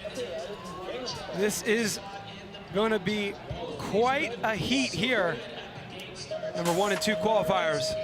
Caroline Buchanan getting that gate. Jordy no slouch on the gate herself. So Caroline, what does she get? She gets the bar spin off. Jordy Scott getting a tuck no-hander. Oh, and then Jordy getting the lead right there, able to accelerate out of the turn. Caroline chasing her back down. Here they come on the final jump. And it looks like maybe Caroline had a little bobble. She's went long on that jump. Really Jordy Scott long. able to get a double combo off. So Scott through the line first and the fastest time of the day, beating out Caroline's 3 fastest times that were previously the front runners. So great work there out of Jordy. Considering that Caroline has this bar spin, which scores really high, really puts the pressure on Jordy to not only get tricks, but to cross that finish line first is imperative. Yeah, did you see that, how loose that seat was in the bar spin there? But then there's the second jump there. She did get that tuck no hand off. Look how long she goes right there. Able to absorb that impact. For Jordy, it looked like a tire grab to toboggan, I think is what she was going for, but you could just really see evidence of how hard they're pushing. The fact that both of them went so deep down that landing to the second jump. Caroline Buchanan is going to be the leader going into the final run of this gold medal matchup for the women. So the judge is really rewarding Caroline for pushing those limits and getting that bar spin around. She's definitely going to be looking to do that on this next round as well. Ooh, man, the pressure will be on for Jordy there. She wants to take those 100 points to try to narrow the gap between her and Martha. Back up to the top now. The gold medal matchup for the men. Friends in the gate, David Lieb, left side of your screen. Garrett Meacham. Can he add another one to his list of wins here in Whistler in outdoor research speed and style? Just another day at the trails for these guys. I think David was on point. He just needs to focus on executing one run at a time, because this is not going to be an easy task. Garrett Meacham with the hole shot right there, straight out of the gate. Nose manual, getting all that momentum off the back. Gets that 360 to X up. 360 bar spin to X up, extending his lead over Lieb. Now tiptoeing up and over this rise off camber, accelerating into the final jump. Getting a bar, oh, and he goes deep on that bar spin backflip to X up. And Lieb accelerating through and beating him on speed. So Garrett, that speed got him not checking up quite enough and going deep on that second jump. You're seeing the pressure of the gold medal matchup, and you're seeing evidence both in the women's run one of the gold medal matchup and in the men's here. All four of those riders going deep on that final jump. Yeah, Garrett looking really clean up here on the top bit of track. I cannot believe he was able to save how deep he went on the second jump and keep it in the gates. So, 360 bar spin to X up out of Meacham, and David Lieb with at least a double truck there. That was a triple right there, and you can see the judges are awarding him with the top 4 highest scores of the day. Backflip double bar spin on the bottom jump. And look at Garrett right there. He didn't get the can-can over. His foot wiggled just a little bit, but he realized he was over jumping. Now, when you over jump and you're doing a rotation trick, you set that rotation off the lip. So if you're over jumping, you're gonna over rotate and end up landing on your butt. So he had to check up, not get the triple combo off. And right here, how's it gonna line up? Ooh, it's gonna be 0.49 that Garrett Meacham will have to make up. And you know what? A low score on that second jump for Garrett Meacham, considering what he's been awarded for stomping triple combos in the last jump. That bobble's definitely a big reason why that differential is so high. Yeah. And Garrett Meacham will have his work cut out for him, just about a half a second if he's going to take the gold out from David Lieb. David Lieb positioned himself so well here to take this gold medal. He did exactly what he said he needed to do. He focused on execution and was able to make it happen. And then for the bronze medal matchup, the advantage belonging to Frew, a guy who we've said it time and time again, he has a way of finding a gap, finding a way where he can fit his skill set into a sneaky line just to beat somebody who on paper you would think would beat him. You would think Simek right now would be ahead by virtue of his tricks. So it's gonna be fun to see if we can see these riders come from behind here with one more run to go. Oh, we see Garrett Meacham's family lining the bottom of the course here, and Bree's standing with his mom. Thanks, guys. I'm here with Garrett Meacham's mom, Tanette. Tanette, how are the nerves watching your son? Oh, it's amazing. Love watching him. He's probably one of the better riders. He does do very well in this discipline. Do you think he'll get the win today? I'm pretty sure he's gonna get the win. Yeah. Think he's not? We've got the sign Little Rojo. Can you tell us the story behind that? No, I don't know who made this. Someone gave it to us. But why is he called Little Rojo? Have you seen his hair? Are you having a good time here at Crankworx? We're having a great time. Thank you. Thanks, Annette. Enjoy the party. Yes, we're going to enjoy the party. Thank you. Mama Rojo's got no doubt in her mind that Garrett's going to win this competition, but guess what? He's got some work to do. He's down by about a half a second, but I love the confidence out of Mama.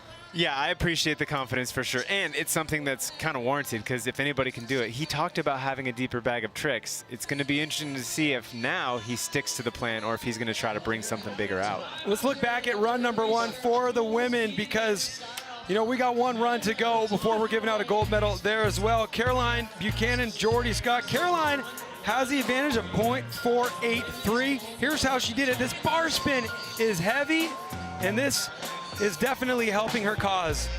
Yeah, we saw her do that bar spin earlier. She's so dialed on it, able to get a second trick off. She went deep, but was able to recover hard on the brakes, but not enough right there to take the win. But tricks is what really she relied on to get that win. Yeah, I mean, bar spin, heavy move. We're going to see the same story at Joyride tomorrow. The progression in the women's side of the sport. We've got notable tricks being thrown at every single stop. Let's take a look back at run number 1 from the men. So here we go. We have David Lieb and Garrett Meacham. Garrett trying to make it 4 in a row here. But David Lieb, absolutely solid on a quadruple combo. That was 3 bar spins and the 360. And we saw Garrett right here over jumping, and it looked like that can-can did get across, but it was really quick. And that's kind of where we talked about, you know, execution of the tricks. You know, there's a bit of a variance there on that score. So maybe they deducted him with how fast he went there. Yeah, I mean, for sure. But the thing that strikes me is that he knows what he did wrong. He knows what to clean up, and he's won so many times. He's looking at that .49 and he's figuring out how he's going to find it in the street. In the same way that Jackson Frew found a way to take the advantage over John Simek, I will not count Garrett Meacham out just yet, and I know for sure his mom's not counting him out. Yeah, she's not counting him out at all. That's 100% true. She's counting down the minutes until she can be back at the Longhorn for sure. Friday night in Whistler Village is the place to be. We've got a big film premiere tonight at Olympic Plaza. Anthill Films dropping the premiere for their new film, Anytime. I'm going to be there checking it out, and I'm going to do my best to get to bed early because we got an early start tomorrow. Big day, Red Bull Joyride. Past Emil Johansson first thing in the morning. I got up early to go get some coffee, and the Whistler Village was mellow. Nobody was awake yet, except for the only, you know, the creature stirring, only a mouse, except for this. No, not only a mouse.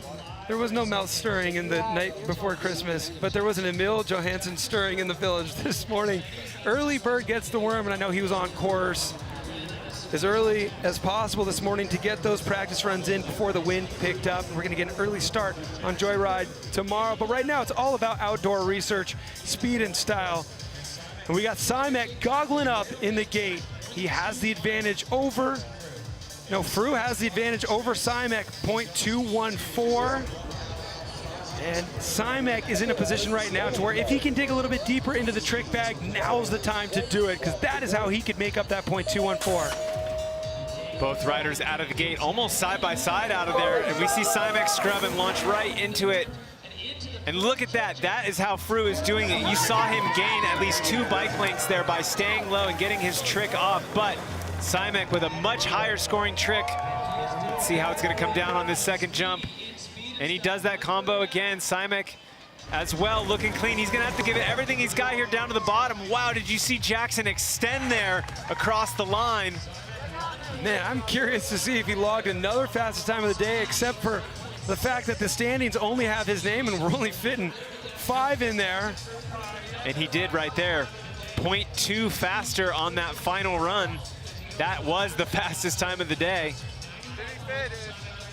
So Simek scored 95 points on jump number 1 to Jackson Frew's 35 points. We're gonna see big points for the backflip variation on jump number 2 from Simek. That backflip X-up has been working well for him. He does it so quick, it almost looks like a backflip bar spin, so I always want to keep my eyes peeled at these replays. That backflip table is serving Simek well. Yeah, so inverted, corking it out, coming around. having to realign a little bit coming back into that next turn. That we were noticing when we were walking that left-hand turn after this jump is directly after the landing. So you can see there he comes off a little bit to his rider's left and has to swing back. It's so interesting to watch Fru's foot go back into the clip. He started pedaling before he landed on jump number 1, and I watched it click in there. There it is, Simek with that back flip, X up. Let's see if he gets back clipped in for these final pedal strokes as well. That is an art right there, to intentionally come unclipped in order to perform your trick and then get back in with time to crank those last few pedal strokes through the finish line. Here we go. For a bronze medal, Jackson Fru does it. Congratulations, Jackson, adding 60 points next to his name for the King of Crankworx overall. You gotta give it to John Simek, making it all the way into that bronze medal matchup and securing himself a 4th place. Same thing he did a month ago in Innsbruck, so a consistent streak there for Simek. Can't wait to see him back on tour next season. Oh man, it's been a crazy week as always for Jackson Fru. Bree. Thanks guys, I'm here with our bronze medalist, Jackson Fru. How relieved are you at that one? Oh, extremely. This is definitely not my forte, this event, so I think it's a 3rd medal in a row, 3rd bronze in a row actually, so yeah, that feels pretty good. We saw you clip in and out of those pedals. How tough is that? It's really scary. The first one this year, because the turn's quite tight, it's actually tricky to time where I'm doing it. And then I slipped a foot on the first run against, I think, Dave coming into the 2nd jump, so yeah, it's getting scary. Congratulations on the bronze. Thank you. A bronze in Innsbruck, a bronze in Cairns, and a bronze in Whistler. Solid finish to the season in speed and style for Jackson Fru. On paper, he shouldn't be doing so well with those tricks, but he's just that gosh darn fast. And now the stage is set for the final run in the gold medal matchup for the women. Caroline Buchanan has the advantage over Jordy Scott. It's just under a half a second, 0.483 to be exact. Let's see if Caroline chucks the bars again here on run number 1. Caroline absolutely launching out of the gate. Here we see it. And she gets the bar spin off. Oh, and Jordy gets a little loose. I missed what trick she went for, but getting a little loose, she does get back around the gate. But right now, it is all but over. Caroline just needing to stay on course, not getting a DQ. Keeping it safe on the jump, probably the smart move. She does it again. That's got to feel great there. Caroline Buchanan grabs another gold here in the outdoor research speed and style. Backing up what she did at the start of the season. A nice bookend there. A gold in Rotorua and a gold in Whistler. Yeah, Caroline, I don't always ride speed and style, but when I do, I win. Straight up. Caroline Buchanan been focusing less on the queen title, which she picked up last year. She came into this season as the reigning queen, and she's been focusing more on slope style. And she's been using speed and style as a way to keep her knife sharp. Another gold medal here for her. And Jordy Scott, oh, Jordy went for the 360. Oh, man. No way, how did we miss that? Jordy sending it. I thought I saw a tail whip or something, but I wasn't gonna call that because I knew it was wrong, but geez, Jordy almost nailing that 360. You can tell she's stepping up her game. Look at that, looking nice. Man. Leaned in, nosedive. Nothing wrong until this point right here. Just over-rotates and comes up a little bit short, but awesome to see her sending that.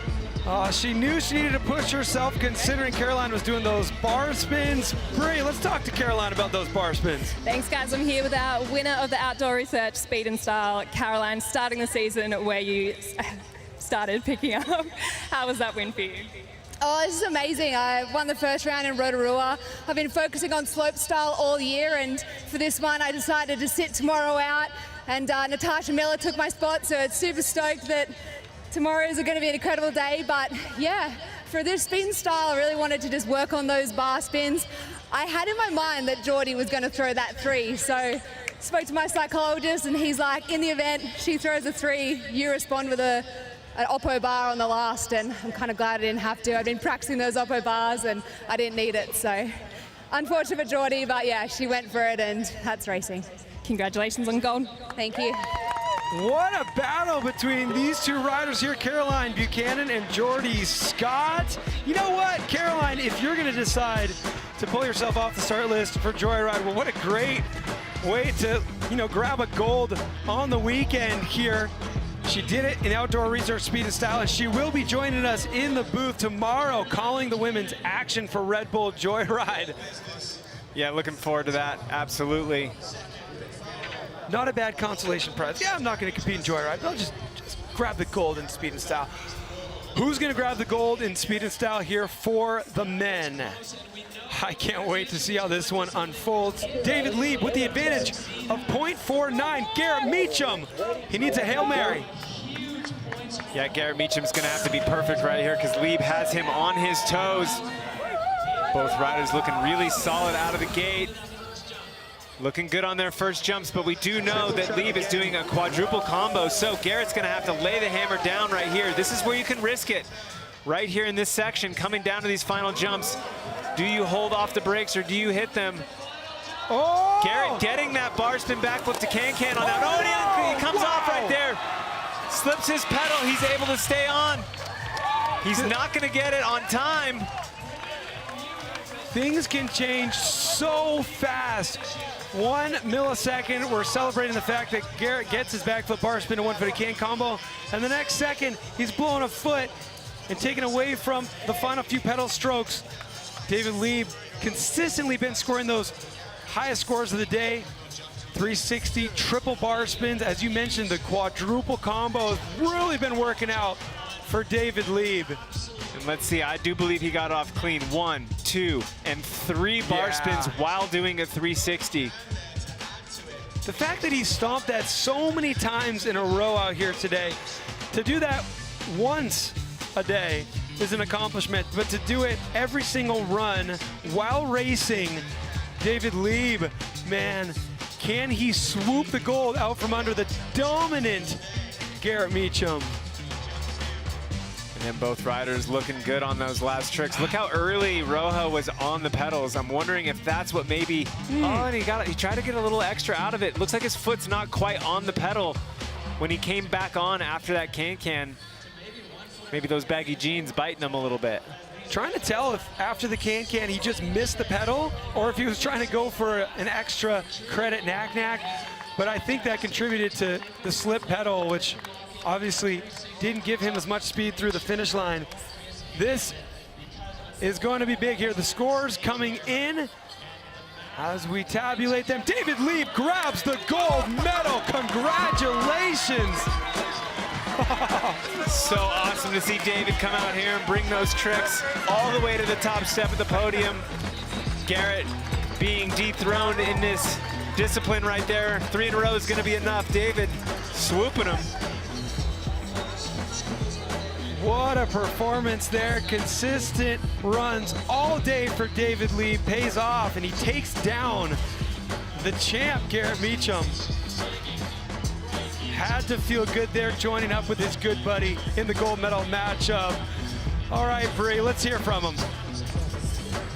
Thanks, guys. I'm here with our winner of the outdoor research gold medal. David, you said you wanted to keep it clean. What was the strategy going in there?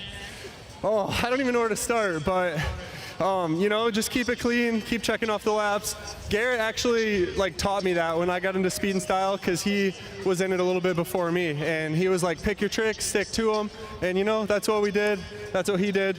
We've been riding together for 6 years, training all over the world. It's been an absolute dream, and finally it came down to the final round between both of us, and it couldn't have been more fun. Garrett has been so dominant in this discipline. What was going through your mind as you were going head-to-head with your buddy? Honestly, we were just laughing up there and telling jokes, and that kind of eased the stress a little bit. And either way, if he won or I won, I didn't care because it was fun. So, thanks, congratulations. Thank you so much. A new champion out here in outdoor research, speed and style in Whistler, as David Lieb is awarded with that gold medal. And you can tell by the look on his face, this has got to feel so good. A gold medal in Whistler Valley? Are you kidding me? Does it get better than that? We talk about that a lot, even for the riders who have a really packed trophy chest back at home. The ones that say Whistler on them just tend to mean the most because, yeah, it's the granddaddy of them all. The magnitude of an event out here in Whistler, not to take anything away from the other 3 stops, but this is where it all started, and it carries with it all that heritage and the importance of what's come before. So congratulations goes to Caroline Buchanan with the gold, David Lieb there with the gold, and this discipline just never disappoints. Yeah, absolutely not. I mean, in talking about that, like how much it means to win in Whistler, it's the history, it's the vibe of this place, it's how much energy the crowd brings, the expectation of all the crazy things that have happened here. It is a special time and a special place. Pretty cool to see some of those riders that we haven't seen in this discipline showing up out here today as well. Yeah, I mean, David Lieb, I was talking with him earlier, and, I was like, hey, man, what's up? He's like, I don't really know. He's kind of like floating around doing this event, doing that, but now he's got a gold medal from Whistler in his pocket. I think we're going to see him maybe as a speed and style specialist. Yeah, start making some travel plans for the 2025 season. I don't think I've said the word 2025 season yet, but we're getting there. We've got Red Bull Joyride tomorrow to cap off the slopestyle season, and I'm really excited for that. I hope you all join us for that as well. It's going to be a good one, Alan. Yeah, I mean, I cannot wait. There is going to be so much energy in here. I mean, looking back, what is a moment that sticks out to you right now when I say speed and style memory? Man, I love all those Jakob Wenzel moments from back in the day, and you hear David Lieb say that Garrett Meacham coached him into having a strategy that could put him on the top of the box in speed and style. He said, pick your tricks and stick with them. Just go faster every round. That's something that we saw Jakob Wenzel kind of start and kind of set the pace for what works in this discipline, and it's been fun to watch that unfold over the years. Let's take a look at our final result for today's Outdoor Research Speed and Style. Of course, we got David Lieb at the top of the leaderboard for the men, and we're going to look at the queen of Crankworx overall standings right now. Martha Gill still sitting at the top. She did not compete out here today, and she cited just some physical and mental exhaustion.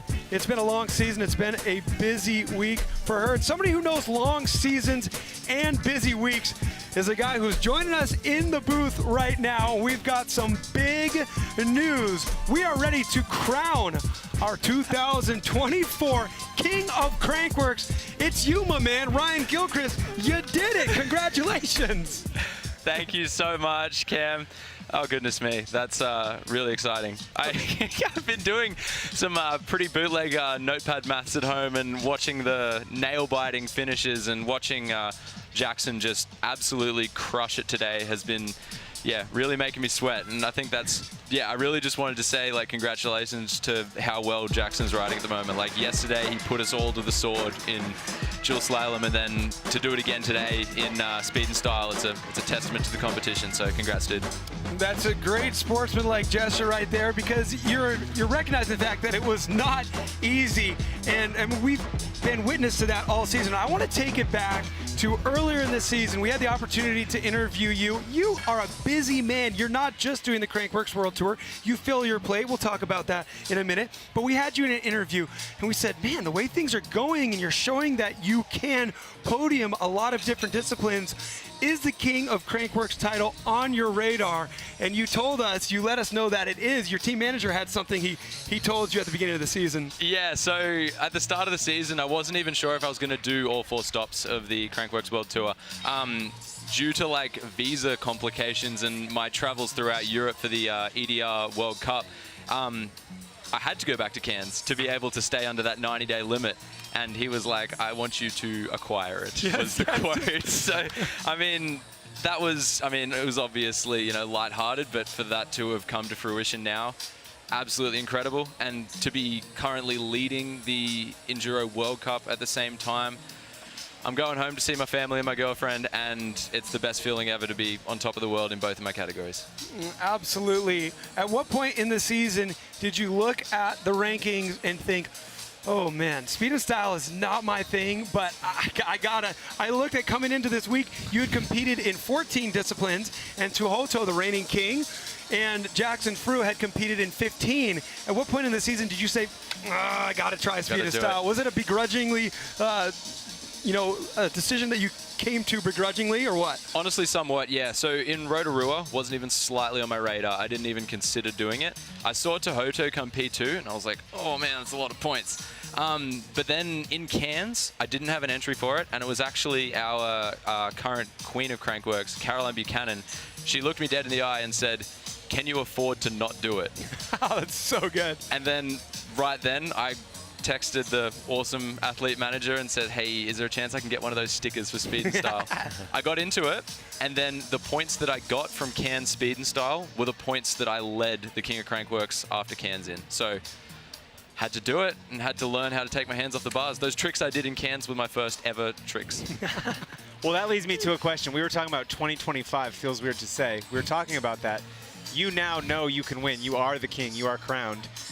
We heard you were on a downhill bike for the first time this week. Yep. We're talking about you picking up new disciplines, speed and style. In the off-season, you obviously have some room to gain to be able to defend this title. What's your focus? Well, a very prominent name in the sport of speed and style, Mike Ross, has invited me to his compound to throw down some tricks, and I think with his assistance I might be able to get upside down and sideways. But look, yeah, it's special to have so much support around me, special to have so many incredible names that I'm riding around with, and they've got my back.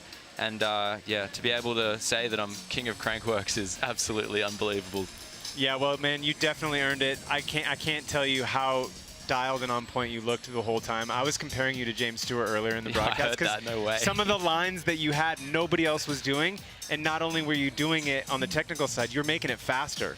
Like, how did you come in and just be that locked in? Oh, thank you so much. And that means a lot coming from you, because you're the absolute man for spotting stuff that even I didn't know I was doing. So thank you. But yeah, I guess my strategy for these races is I know that everybody is on such a close, they're in such close battles, and at any given point, any of us can win. So it's all about finding an edge somewhere. And quite often that means finding a piece of dirt no one's put tires on, or a line that no one's managed to commit to. So yeah, that's the strategy. Try and do what other people are doing and get results other people aren't. So hard to win, and you did it. I gotta say congratulations. Something that's easier to do than winning King of Crankworx. I want to give you congratulations. Thank you, Cam. And I want to congratulate somebody out there who won something that's way easier to acquire than a King of Crankworx crown. Shred the Stoke username on the Crankworx YouTube channel. You won this t-shirt. We're going to get the 2020, we're going to say it. We're going to get the 2024 King of Crankworx to sign this t-shirt in white paint pen. Congratulations. Wow, thank you. To both Shred the Stoke and Ryan Gilchrist. What a season, man. Thanks for all the entertainment. Hopefully that pen works. And we got a big day tomorrow, ladies and gentlemen. Mountain bike fans, can you afford to miss Red Bull Joyride? I say no. You got to be here with us. We're going to kick things off 10 a.m. local time here in British Columbia. We're going to have Emil Johansson trying to sweep the rug out from under David Godziak, who is the rider with the opportunity, the chance, and the pressure to win the Triple Crown. It's going to be insane. Thank you for joining us. This has been the Outdoor Research Speed and Style. I'm Cam McCall alongside Alan Cook and our newly crowned King of Crankworx 2024, Ryan Gilchrist. We'll see you tomorrow.